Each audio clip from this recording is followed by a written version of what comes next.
This is Mark Dratch, Executive Vice President of the Rabbinical Council of America, and this is Parshat Va'era. Following the plague of locusts, Paro had just had it with all of the makos, and he couldn't wait for them to end.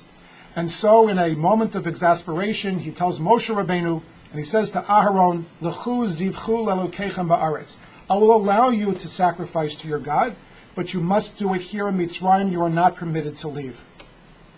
Moshe would have none of this. His response to Paro, Lo nachon la'asot, came. Ki toavat Mitzrayim nizbach la'Hashem Elokeinu, He nizbach et toavat Mitzrayim le'eineihem v'lo yuskulunu. Moshe says that it's impossible for us to sacrifice these animals, which are the to'eva of Mitzrayim, which are the gods of Egypt, without them stoning us, without them taking their revenge.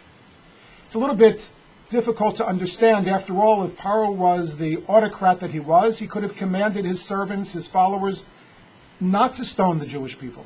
He could have created a situation in which they could have done this unimpeded and without any kind of danger. And yet, Moshe Rabbeinu would have none of that. In a beautiful answer quoted by Rabbi Norman Lamb in the name of Rabbi Yaakov Moshe Charlap Zichrono Livracha, we're told that Moshe was not afraid of stoning, not at all. Indeed, he points to the translation of Onkelos, who translates the words at the end of the pasuk, Halo Yemrun Lemirgamana. Not that they will stone us, but rather that they would want to stone us. Moshe was not afraid that the Egyptians would attack him. He simply did not want to outrage him. His response to Paro was, Lo nachon la'asot. It's not right to do this. Moshe did not want to offend the Egyptians' feelings, so that they would want to stone Bnei Yisrael. And that's why he insisted that they needed to leave Mitzrayim. Said Rabbi Lamb, consider the moral stature and ethical nobility of Moses. Here he was leading a revolution against Pharaoh and his whole political system, undermining the entire culture of Egypt, undertaking on behalf of monotheism a broadside attack against the whole system of paganism and heathenism that had dominated Egypt from time immemorial. And yet, le'eineihem, before the very eyes of the Egyptians, he will not do anything to offend their deepest feelings.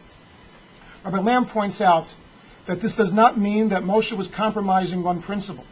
In fact, he refers to the animals and which are the gods of Egypt as to'eva. He called it for what it was.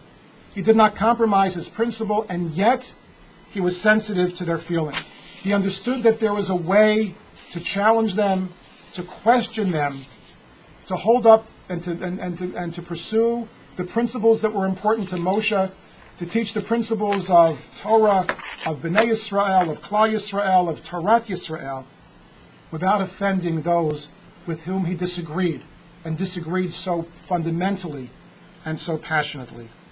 Perhaps that's an important lesson for us, as we as Rabbanim address issues that are Dvarim ha'omdim v'rumo shel olam, that challenge sometimes the very fundamentals of Torah and of Halacha, and yet, while standing for principle and not compromising our principles, we need to find a way like Moshe Rabbeinu to speak with sensitivity and understanding and respect. That's the tefillah that we have. In the words of the Tehillim, Leiv tahor barali Elokim, v'ruach nachon chadesh b'kirbi. That God gives us a leiv tahor, that our principles, our heart, our passions, our commitments remain pure. And yet at the same time, ruach nachon chadesh b'kirbi. That we present them, we argue for them, we advocate for them in a way that is nachon, just as Moshe Rabbeinu lo nachon la'asot came. That's nachon in a way that is sensitive, that is meaningful, that are words that will be understood and principles that ultimately will be accepted and embraced. Lo nachon la'asot came, and therefore, leiv tahor barali Elokim, v'ruach nachon chadesh b'kirbi.